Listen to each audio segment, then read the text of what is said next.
OG. Really? Really? So, okay, so the format of this all is that we are ourselves doing a little kind of, discussion panel about the Ocean dub. Now, one thing I want to say, and this is something that we had in the UK, is we had the Ocean dub to begin with. Obviously, we had the 53 episode repeating all that, yada, yada, yada. But the one thing that we had was, by the time we got to the Boo Saga, we flitted in between the Funimation dub and the Ocean dub every 20 episodes or so. So one day we would have Chris Sabat's Vegeta, and then suddenly we have the other Vegeta, like going into like that, and it was just bizarrely, there was no rhyme or reason. So we got the best of both worlds.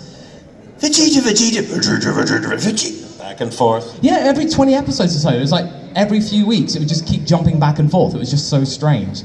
Messing with your young minds. Sorry, wasn't our fault. Well, yeah, so the one thing, so I'll start this off. So again, you guys are more than happy to come up and ask questions. So if you have a question, feel free to come up to the top of the stage. Yes, please. And I'll give you the mic. You have to give it back eventually. And just like say what you want to say, because these two probably have a lot of stories to tell. Yeah, that are so many indeed. There's a few. Well, yeah. So I'll start things off. So basically, is there a particular line or scene for those of you? We might have gone over this last night, but if there's for the people that are here today, is there a particular moment in the booth or just during your time with the character when you were during recording that you were like, this is good, I remember that, or something like that's just stuck with you? I always like to be honest. Do you guys prefer honesty at these as opposed to, the trying to be the pleasantries of trying to keep that? No, I like to be honest. I did not look forward to doing a Dragon Ball Z session ever. While I was working on Dragon Ball Z, everyone's like, how can you say that? As a voice performer, I'm on a lot of different shows, and we do a lot of different, like we do radio commercials, TV commercials. Peter does lots of on-camera work. I'm on other shows during the week. Dragon Ball Z was so hard on my throat because of all the screaming and the power-ups and the massive headaches that would follow.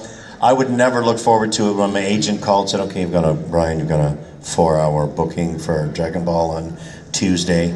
And my mind would be, oh great, Wednesday, Thursday, and Friday work is now ruined because I will not be able to speak on those 3 days. That's what it was like. It would be like, okay, we're breaking for lunch. Then you come back. Where were we?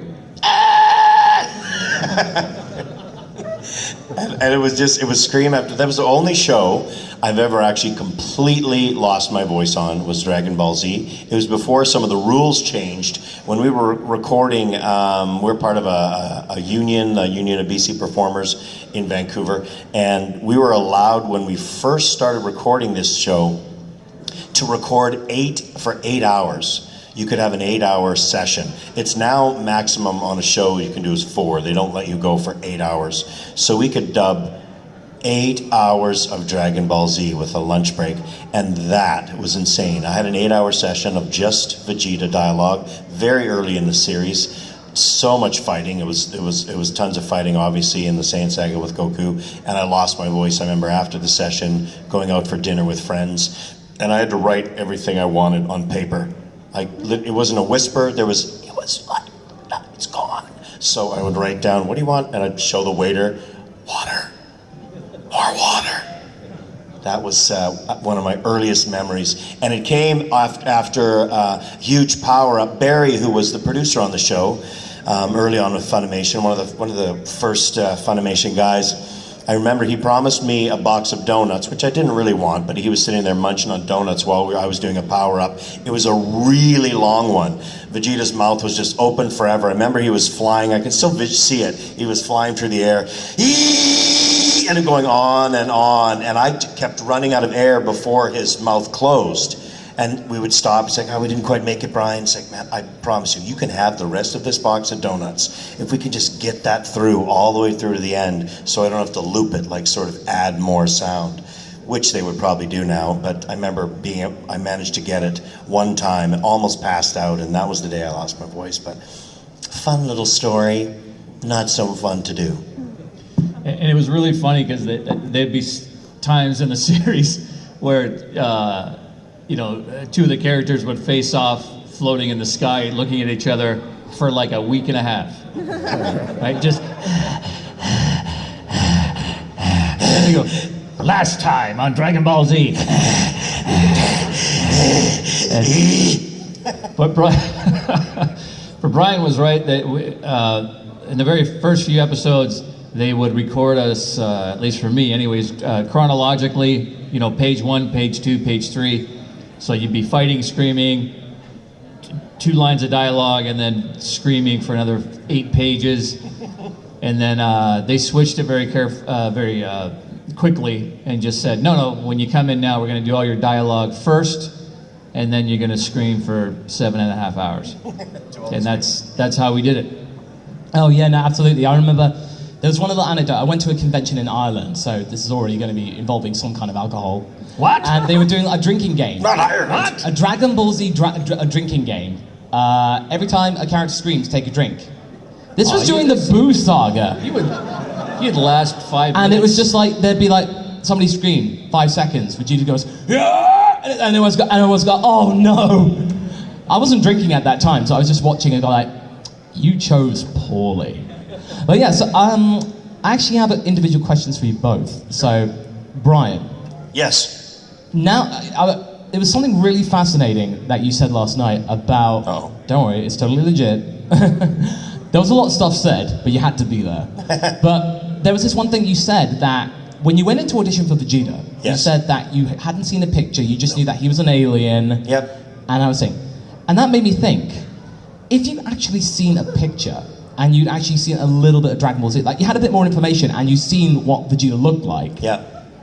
Would you have done a different interpretation? Would it have been something different? I may have, yeah. I might have been slightly different, but I don't know how far off. It was fairly early in my career, so I didn't have a giant repertoire of characters that I'd worked through at that point. But I don't know, maybe if I think in my mind the whole he's a small alien character from another planet, but you got to realize that I'm seeing this written on paper, a small alien guy from another planet. I'm like, I wasn't visualizing just a sort of small-statured, human-looking male. So that's where I know and when I look back and watch the very first episodes of the work that I did, it's pitched up quite high, and I think I even, as I was doing the series, I slowly started, once I saw him, to go, oh wow, that's way higher than I might have done. I slowly I deepened him a little bit as the series went on when I was working with him. But the very first opening scenes that you see of me, it's quite high. Like he's, here we are. Like it's quite pitched up there, and I don't know if I would have done that. And it definitely was like that, even though when you were like in the giant monkey form, it was like, guess what, Kakarot? Yes. I'm having you for lunch. Exactly. Even then, it was just like pretty well high pitched, but like, yeah, that's interesting. Yeah. Peter, did you have a chance to look at the character of Goku when you came in and for your read? Not really, but I took over from Ian Corlett, who is a friend of mine, friend of ours, and still remains a friend to this day. So he left the role, and I would often audition opposite Ian, as he did opposite me many times for different projects. So we have a similar cadence. So I think that's probably why I ended up getting the part, because we already kind of sounded in the same range. So I went in, hearing the reference of Ian and used that as a template. I had a template, at least. Like you're saying, if you just read he's a small alien, you go in and just go, he's over 9,000. That doesn't fit. But if you read that, you obviously made a great choice. But for me, I was taking over from somebody else, so it made it a little bit easier. Okay, well now I'm just imagining basically Vegeta sounding like the claw aliens from Toy Story. That would have been fun. It's like, hey Nappa, there's a strong guy. He's over 9,000. It'd be a Wizard of Oz, Dragon Ball hybrid. So Peter, I've seen many clips of your stand-up routines and stuff like that. It's really good stuff. Thank you. Has there been any moments of inspiration that in the booth you've been like thinking, oh, here's like a little quip or something like that, or you just like think of this moment in that, and you just want to like add some of your comedic flair to it, or an interpretation. It's like, say, is there an ad lib that you got to put into the script? Actually, a fan just asked me that exact question, and we really didn't have much latitude, primarily because we were dubbing. So somebody had already looked at the voice flaps. So when we record, for those who don't know, we're actually doing it to an image of the show, minus the Japanese voices. Sometimes you could hear them faintly in the background sometimes. But you had to match your dialogue to the voice flaps of the animation, and sometimes that just didn't match up. Because there's Goku, and the line was, hey, let's get out of here. And then it's like, hey, let's get out of here. And then you had to get creative. It's like, hey, you guys, let's get out of here. And you somehow had, that's how we adapted. But we were kind of doing, it was all on the fly. Yeah, you know? No, because I remember like it was a response after It's Over 9,000, and the guy who voiced Snapper got like, what, 9,000? There's no way that can be right. Can it? Yeah. As in like, there's like, in like, it'd be like almost like, nani? As in like, yo, what the? That would be like creative with the cadence. That was our go-to. You add a scream if there's an extra flap. You know, it's like, oh, you know, and these things are delicious. Ah! And there was another one with Brian. It was just like, again, when it was like when Vegeta found out that the ball had been stolen. It's like, I will not get you for this. You won't escape my wrath. Yeah. As in like, just it's weird cadence, but it's just one of those like, he's angry. You give him a pass. It's difficult to do because our instincts. You can't go always with your acting instinct. It's like, this is how I would say that line. You know, I'd probably. It'd be the over 9,000 one. Over 9,000? That's where it would be. And I've said this before at some conventions. You know, Carl, who was directing the show, and we don't sometimes watch the flaps first. We'll just see the line and go, okay, I'm going to say this. It's over 9,000. And then Carl will be like, oh, it's a little bit longer than that. You're going to have to stretch it out a little bit, Brian. Oh, okay. It's over 9,000.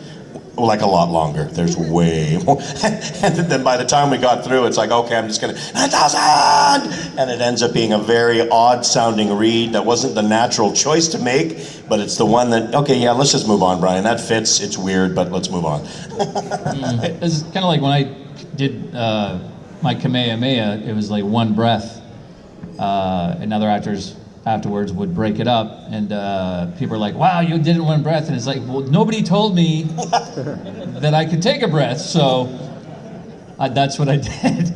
Yeah, because it was like the world's strongest. All those moments were just like, wow. Like, you know, not just for the fact that you did that Kaioken, like bam, and it's just like, because it was just like all that, and that was just like, that works. And then you just like went into the moment where Goku's fighting the 3 Bio Warriors, and it's just like, you just go in like really, really into it. Like, in just like the proper like high, like, yeah! And it's just like really into it. It's like, that is committed. And thank you. No, absolutely. That's just what makes those 3, the Pioneer movies, really memorable. It's definitely. Thank you. So, another question for you both. So, it's not very good. We talk about like Dragon Ball and all that stuff, like, but in your spare time, is there any kind of like hobbies that you like to do or that you partake in that, you know, provides like things outside of the world of voice acting? So, you know, you're here at Saiyacon, you're here in the fabulous roundabout heaven that is Milton Keynes. Yeah. Seriously, the nomenclature of V6, H6, it took me so many times, like, what even is that? And then hallucinate, just go, oh no, it's just vertical and horizontal. That makes no sense. But at the same time, it does. But so, what do you like to do in your spare time, you know, in terms of like hobbies? I know Peter is as well, but I'm pretty pumped right now because hockey season has begun in the NHL, and we're both pretty big NHL fans. We follow the Vancouver Canucks painfully for the past 40 years now. 40 with no cupless years. 40 no championship years. So we've suffered hard for a long time, and we're finally hoping we're going to make some headway this year. But that outside of the work I do in voiceover. I've got 3 kids that are all older now, so I was, during my years of doing a lot of this, I was a pretty busy family guy. They're finally now mostly grown up and off to college and doing their own thing, so I have a little more free time to come to cons now, which is nice. But I love spending time watching a whole lot of hockey, and I play video games and stuff with my son and stuff too, so it's pretty fun. For me, I started out in stand-up. So for me, it used to be coming to newer towns. I would try to get to the closest comedy club and do a spot. You know, I don't do it as much anymore. I still do occasionally, but for me, that was a big thing. And I love motorcycling. We had a daughter, so I took a break from. I sold the bike, which is very painful, right? Like, you know, you have a Harley, and then you're like, okay, it's time to say goodbye for a few years until you try to be a responsible parent. So I put it away for a while, sold it, and who knows? I think when she graduates, I'm going to pull up on a Harley, like a new one. Because I know that Ian's much of a petrol head as well. Oh, yeah. And so you guys like really start, because I follow his Twitter, and it's just like, that's a guy who's got a nice start. And I like motor racing as well. And I'm thinking, oh man, that's great. Because I've been to Vancouver a few times as well, and I love it. You know, just having a walk around the town and just like, absolutely love Japadog. The Japadogs. Yeah, that's a really nice place. Yeah. And because I stayed at like the Met, Metropolitan, so it's just like right in the middle of Vancouver. It's really, really nice. So again, I can totally attest. And It's a beautiful city if you have a chance to visit. Vancouver, BC. I did buy a Canucks jersey. Oh yeah, Hey. it helps It was like, hey, well, come on, Vancouver's best. Absolutely. I guess, and that's another. I don't know yes. if this is a hobby or not, but me and my wife really like wine.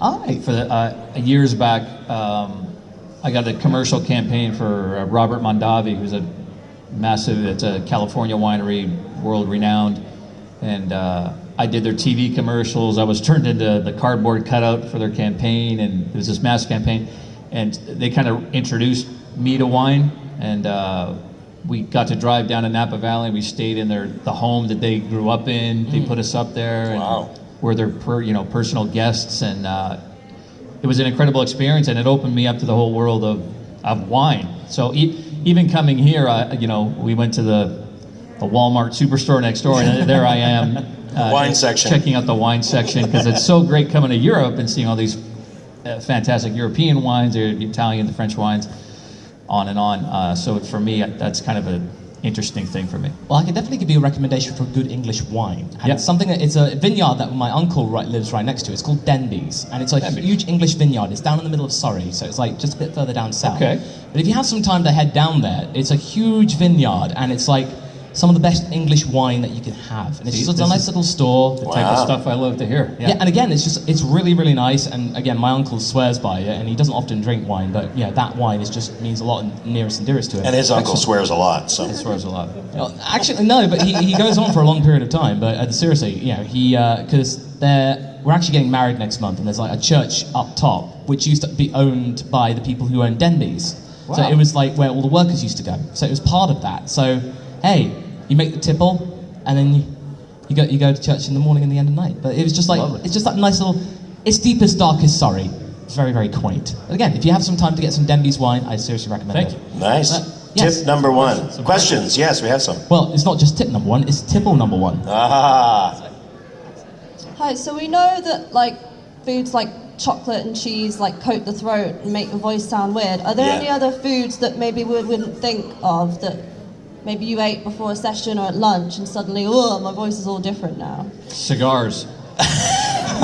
Well, that would do it. Seriously, like we used to have a regular kind of poker night with me and my comedian buddies, and we still try to do it every now and then. And there were times like the next day I have to record, and I'm like, I don't care, I'm gonna have a cigar.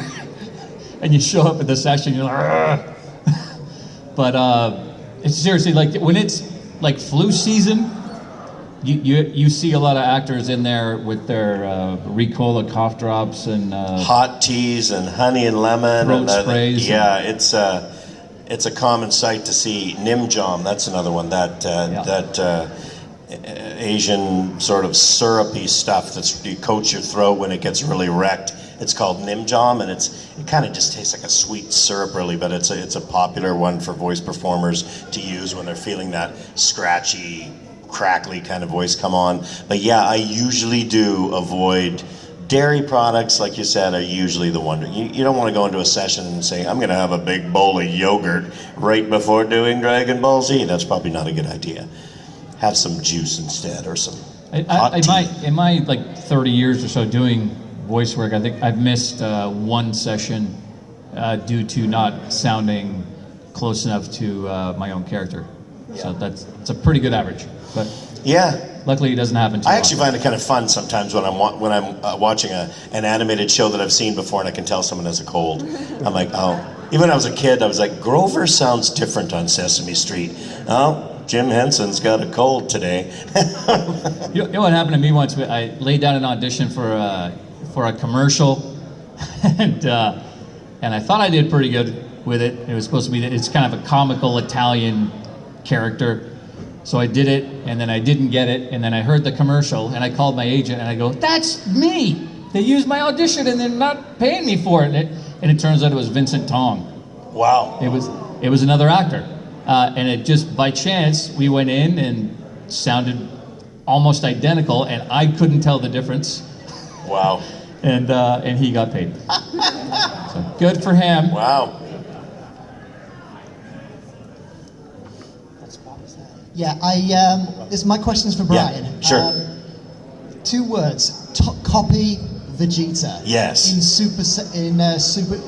Dragon Ball Super. Yeah. And how did that feel coming back voicing a different Vegeta while Vegeta was on the same screen with him? It was just like, oh, Ocean Dub, I'm fighting against you. Oh no, just Ocean. That's metaphorically. That's almost like Ocean Dub fighting Funimation at the same time on the screen. I never even thought of it that way, but hey, how about that? You know, it was fabulous. I'm friends with Chris, and he sent me a text quite early in the summer before that show came around and asked me. He's like, hey, if something came up on Dragon Ball Super, like a role, would you maybe be interested in doing it? And I was like, well, yeah, I said I would certainly consider that. Let me know what it is. It might be weird because of the characters I've played in the past, but let me know. I didn't hear anything for a little while, and then I think it was October of a couple months before that episode came out. The turnaround was quite quick, and he called me up and said, there's a part coming that's kind of cool. It's actually Vegeta. And I was like, what? It's a copy version of me, this kind of purple blob that becomes Vegeta and takes my powers, but Ryo Horikawa did both roles in the Japanese version, but I thought it might be kind of fun, and I talked to Funimation about it, and they were cool with it. It might be kind of fun if you did the copy just as kind of a fun throwback for the fans. And I was like, that sounds like an amazing idea. To come back as a different character would be a little weird. So we did it, and I recorded in Vancouver, and I wasn't able to go to Dallas or anything, which worked. I just did it in Vancouver in one morning in 4 hours, and they took the work that we did. There was a director who was directing me from Dallas, but the work was done where we are, and a month and a half later it was on, and people went crazy. It was pretty fun. Yeah, absolutely, because it was just the build-up towards that when it came out that Brian Drummond would be doing voice Vegeta, everyone lost their mind. And it was just seeing that first promo, it was like, is this what you're going to do to me? And it's just like, oh, that's Vegeta. But it's like evolved a little bit. But it's just like, yeah, no, that copy Vegeta section of that little mini arc's quite frankly saved that 3-episode arc. Yeah, it's a filler arc, that's for sure. It's not a good one, because Gotenks goes Super Saiyan 3 and does nothing. Yeah. And it's basically about Monarca, and that's it. Yeah. And then, quite frankly, with Copy Vegeta, or as I like to call him, is Jelly Vegeta, Jelita. Jelly Vegeta, it's yeah. Jelita. And that was just like, it's a good way, because poor Vegeta, in many different ways, he usually ends up getting absorbed by somebody, or changed into somebody. He's now copied by somebody. And just the vision of just seeing Sabat's Vegeta with a pacifier in his mouth. That's an enduring memory of Super right there. Yeah. All right, I believe you had a question right there. We need more microphones, but... Oh, it's all good. Yeah, it's all right. Oh, okay. So this is for Peter. Yes. In continuation of the last question, how do you feel about Goku Black? Do you think you could have done it better than Sean? Oh. I think I would have done my version, given the opportunity. Can we hear a little snippet? Well, I almost don't want to because I don't, it would just, no, I don't want to. Let me put it this way: I would have loved to have had the opportunity to do it. Because I was kind of thinking when Brian voiced Copy Vegeta that Yeah. it might be on the table, even if it was just a little cameo. It would have been fun to hear. I don't know. I can Sorry, go understand. No, I can absolutely understand the apprehension. It's a big part because Copy Vegeta's around just for a couple of episodes. Goku Black is there for like the entire arc. Yeah. It's a big commitment and. No, the commitment wasn't the issue. I understand. It's a. Yeah, so I'm treading on this topic carefully. There was I don't know. I got to be careful here. That's okay. There was some interest in that, but it didn't. Unfortunately, I didn't get to do the part. Okay, so basically, there were things, but basically, I would say, imagine just due to various things, time or other reasons, it just didn't really happen. So it just kind of just fell by the It wayside. wasn't time. No, other reasons, but it didn't happen. It's Yeah, okay, unfortunate. that's understandable. These things Yeah. happen. That's fair enough. Yeah. But I'll come to you next, sir. But you had one.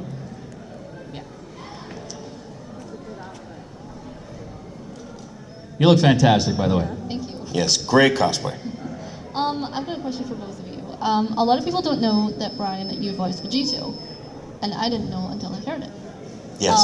And then I want to ask the two of you, for specifically Vegetto, and for specifically Goku, what did you do to get the voices, especially for Vegetto, because you didn't do a dual voice in the Ocean dub. No, yeah, we didn't in the Ocean dub. They just, I think they talked to Kirby, who was doing Goku at that time, but I think they thought maybe they just thought I could sort of do a meld thing in the middle. They just said, try and sound a bit like Kirby's Goku, and then have a hint of Vegeta in there, as opposed to us trying to layer two voices on top of each other. Plus it costs more money because you got to get two performers to do everything, and when you're trying to voice match the exact same cadence of the other guy over top, it's a little complicated. So they thought maybe they could just get me to try and sound a bit more like Goku with somewhat of Vegeta's voice. So that's what I did, and they said, yeah, that works. It's not too far away from Vegeta, and it's a little bit towards what Goku is sounding like, and it sounds different enough that it can be a new character of its own. So yeah, that's how we did that one. I think they considered trying to put our two voices together, but they just didn't. They thought it's going to be more complicated. Let's just try and get one person to do it to make the recording a little bit easier. Did they do it with two voices with Funimation? Yes, they did. They did, yeah. And I think it's because they had some practice with the games. They were basically, from what I could tell from the behind-the-scenes thing for Budokai 3, Yeah. is that they'd have Mr. Schemmel and Sabad in the same rooming at the same time. Right. And if we ever did that with Team 4-Star, we would always because Vegetto is mainly Vegeta. Yeah. So Lanny Pator would record his lines and then I would record mine. So that's how we would do it. So Right. 'cause that's just due to the fact we work remotely. But down in Dallas, they would have done it at the same time. So Yeah. that means they have this thing about they know what the line is, they know they kind of the beats and the rhythms. Yeah. That's how they do it. But Well, we do lots of things on shows where you record something that you have to layer with another actor. I mean, that's not that hard to do. Someone else just says it first, and you listen and you do it the exact same cadence and put it right on top. So they could have done that. It wouldn't have been that difficult, but it definitely would have taken more recording time, more studio time, more time for both performers. And I think they just made a choice at Ocean. Let's just try and do it with one guy. And if their clients were happy with that, they probably sent what I did and said, are you happy with this version? They were probably like, yep, sure, let's go for it. yeah, Well, that's like yeah. me. I played Master Roshi for one episode. I think it was just maybe one line. I can't remember, and that's simply because I was already in the studio, and the other actor wasn't there, and they were just like, "Yeah, read this part," and I was like, "All right, you okay? Fire it up, and then." So a lot of people don't know that I had played Master Roshi very briefly. Did Corlett play it? Corlett did, yeah. So there's an example where Goku and Master Roshi kind of flipped roles temporarily. Wow. The master, the student emulating the master. Exactly. Yeah.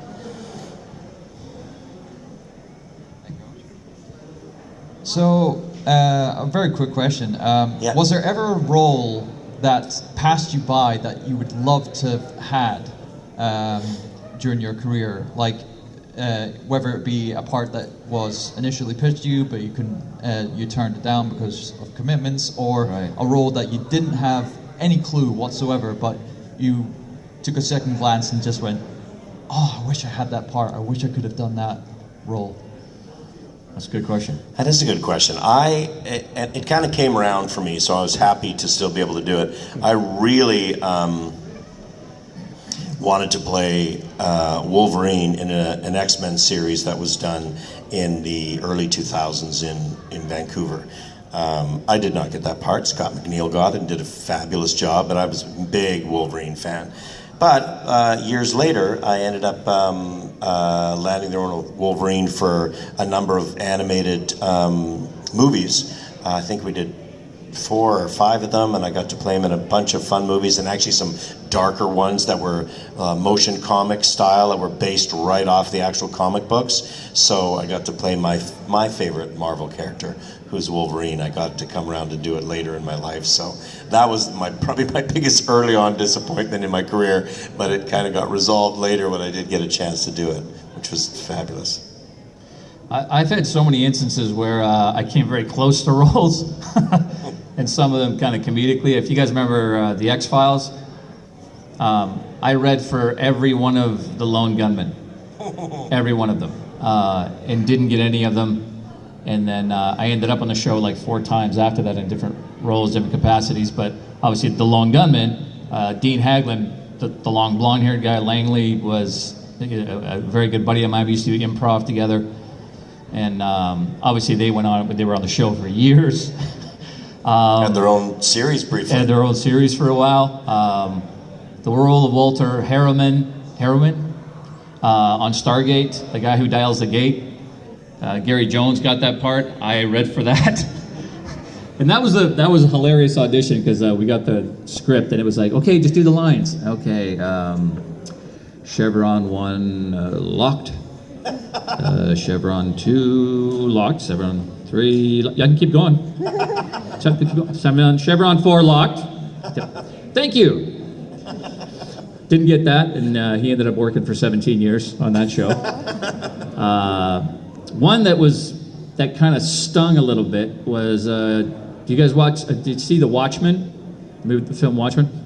I got a call to audition for the role of Richard Nixon, which I don't think physically I'm a complete match for, but they gave me the part and it was going to be a heavily prosthetic performance. So they were going to be buried under prosthetics. So eventually, although I was there physically, it was a heavy voice match. So I studied it for a good week, and I thought I got pretty close. It was like, the United States does not start wars.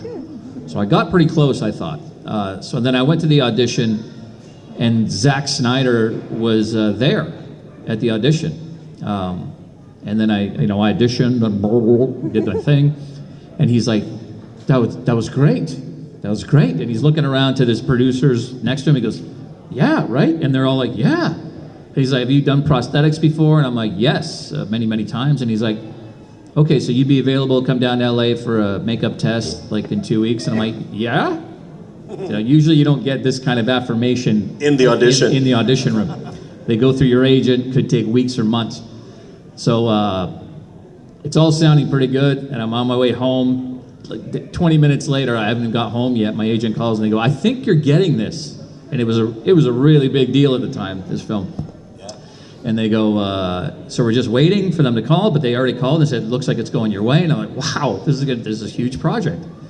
And then we waited, and then we got word back that the studio, I was approved by Zack Snyder, I was approved by the studio, and they had a big table meeting, and somebody at the table, I don't know who it was, one of the executives said, well, you know what, Richard Nixon is an American icon, and I think we should get an American to play him. Oh. And And I was out. Wow. And I was out. And I was like, what do you mean get an American to play him? Didn't Anthony Hopkins play Yeah. Richard Nixon? Yeah. You know. So yeah, I didn't get it. And that one stung. That Yeah. one stung. I can imagine that. That's like you got everything, and like the director himself was like, "Yeah, you're great. Yeah, I want he's you the for guy. this." Yeah. That's like, oh, that's just wrong. But Yeah. oh, if you'd like to come up, I think we'll make this the last question Sure. before the thing rounds up. But Yes, sir. Thank you very much. Oh yeah, so we talked earlier about Ed, Ed and Eddie. Yes. I'm curious, Rolf, what accent is that? Where is he from? Where is Rolf That is a secret that I have kept forever, and I will never really reveal where he's from, because he is a bit of a hybrid. I'm come from a Greek background, so it's kind of a mix of my relatives who speak English with a really bad accent, and everybody in the region that I would listen to. So it was a mishmash of a lot of things. That's another story too. Ed and Eddie, I went in and I read for Ed, didn't get it. I went in for Double D, didn't get it. Went in for Eddie, didn't get it. And I was out. I was out of the mix at that point. I'm like, well, that's it for the characters, right? That's it. And I went with somebody else who was auditioning for another role. And I was literally outside of the studio, not auditioning that day whatsoever because I was done.